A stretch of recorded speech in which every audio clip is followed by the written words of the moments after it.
On dépense beaucoup de peine et d'argent pour l'éducation publique et privée des enfants. À quoi bon si leurs aînés, avec l'ascendant qu'ils exercent sur eux, leur donnent chaque jour dans la vie publique des exemples allant directement à l'encontre des principes qu'on cherche à leur inculquer? Si un père admet qu'en politique la fin justifie les moyens, comment pourra-t-il obliger son fils à ne pas pratiquer cette maxime dans ses relations avec ses camarades?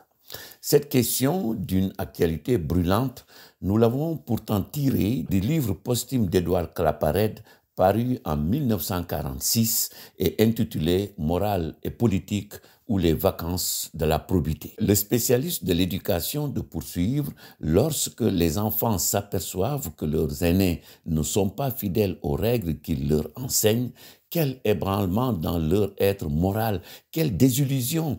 Fais ce que je dis, mais ne fais pas ce que je fais.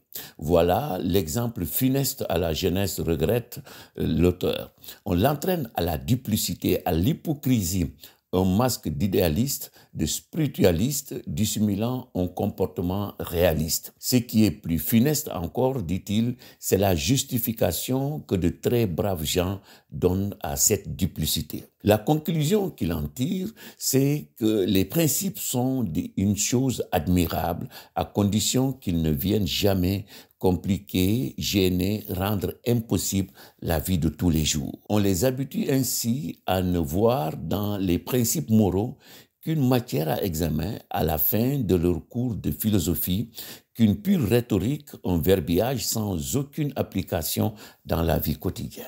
Quelle immense erreur cependant, regrette Claparède, car c'est justement pour nous servir de guide dans des moments difficiles où la route à suivre n'apparaît pas distinctement que le principe A, si l'on peut dire, était inventé. Sa fonction est celle d'une boussole. Une erreur non moins grave est celle qui consiste à croire que les principes doivent s'effacer devant les exigences de la réalité. C'est le slogan du réalisme. Mais à quoi serviraient ces principes si ce n'était justement à organiser le réel selon la norme que nous avons délibérément choisie pour l'idéal? À quoi rimerait-il s'il ne devait pas précisément mordre sur notre conduite quotidienne et s'il fallait les sacrifier chaque fois qu'ils viennent les contrarier? Car la seule raison d'être du principe, c'est précisément de contrarier, de mater la réalité, de la discipliner, de la plier à ce que nous avons reconnu être la loi. Quand la réalité n'a pas à être vaincue, nous n'avons que faire d'un principe. Quand nous avons faim ou soif, nous n'avons besoin d'aucun principe pour nous contraindre à manger ou à boire.